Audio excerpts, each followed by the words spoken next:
And she rapped with us in Mountain View? Yeah.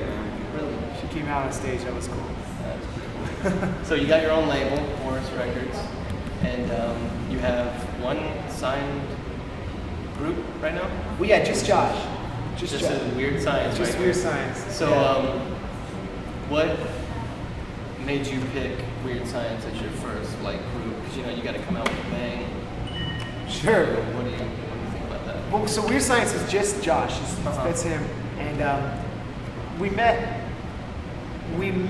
through his band Terrible Things.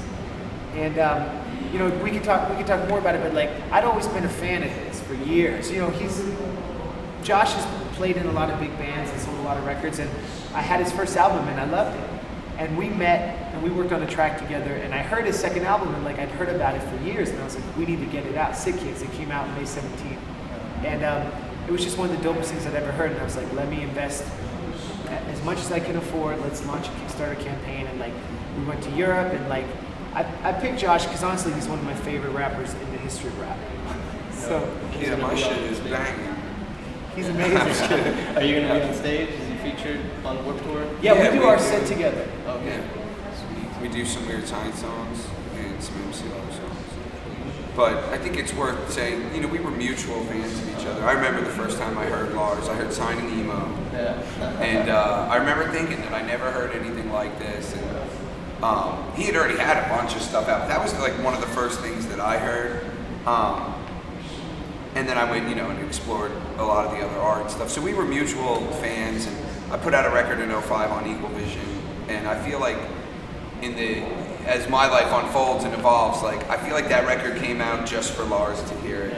And it actually did quite well, that record. I mean, there's some I was in a band called Coheed and Cambria for years. And I never got to tour on Weird Science because Coheed was always so busy. But it did, it was a good jump off point, and I'm so glad that I met Lars and somebody that could, I've learned so much. This Warped Tour has been like a tutorial of how to build something that matters, and I really, I look up to Lars. Not everybody can do something that's outside of the box, that's musically, it's kind of it might be niche, but it's niche because it's something that no one's really done before, and, and build a foundation that really matters. I've learned so much from Lars, and I really, I feel lucky to be out here and representing Horus Records, and that's not just kind of lip service or whatever. That's really the truth. I feel really proud to represent not just the DIY mindset, but build something that really matters, and it always comes back to believing in the art. The music that we make is not just outside of the box. It's, a lot of times it's deeply personal, whereas Lars is, kind of funny. I mean, my stuff can be funny too, but it's much darker, but it's real, and it's about real life, and our hearts really went into these records. So. Horus Records, baby. And the thing about being independent, I found, dude, is that sometimes when you're ahead of everyone, you want to be independent because it takes a while for people to catch up. You know what I mean? I've been touring 8 years, and I feel like for the first time, my business is becoming profitable and getting to the point where we can headline. And if you own what you do and build it yourself, everyone catches up with you, and once they do, you haven't signed things away. You're not in a 10-album deal, and so you get to push it. And when you're kind of ahead of the curve, you have to be willing to do that. Because if you're kind of just middle of the road, okay, well, by the numbers, hardcore or whatever, pop hardcore, then it's problematic because the machine will eat you up. But if you're ahead of the machine catches up to you, and guess what? You make a hell of a lot more money.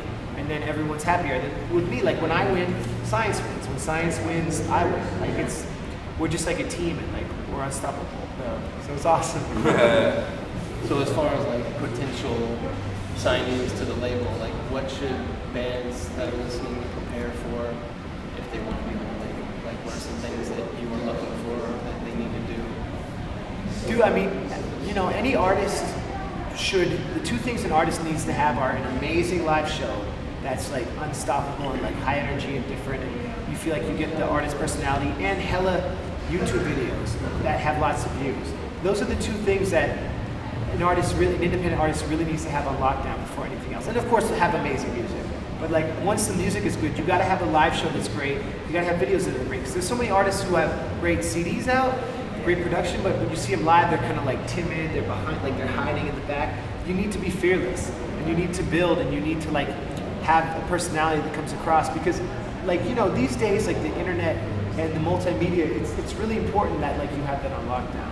And that's what we're doing like with each other, like with our new records. We're dropping the new Weird Science video soon. It's awesome. It's called Asylum in Skin. And like my video Lars Attacks just came out, and so that's important. And I wouldn't sign anyone unless they'd already had something going. Like Josh had all of his notoriety from his last record, from his previous projects. Like, you know, he had and has a big underground awareness, and so that's something that I knew that we could launch into something bigger. And when I met him, I realized how much passion and talent and like focus he has, and like that's important too, the passion.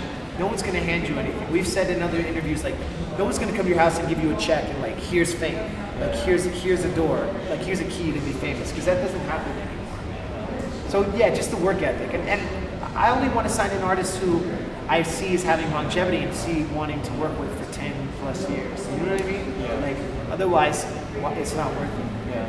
So yeah. All right, so we're running out of time. Before we go, starting with Lars to Weird Science, how can we keep up with you, like as far as like news updates, or like what are some places we can go? WeirdScience.net. Yeah. MCLars.com. All right. We always do each other's. And Twitter /MC_Lars, and was it Weird? Weird_Science. You know, websites are always the portals. There's a lot going on. Right after this, Lars is doing a full 2-month run in the U.S. When you do 2 months in the U.S., you basically hit everywhere. With MC Chris, it's going to be an amazing tour. I go to China to do the Black Rabbits Fest with Ludacris, and then we're going to make a record together. I'm working on my next record, the Elegy, tentatively called, and just a lot of stuff in the future coming up, and you know, we don't plan on stopping.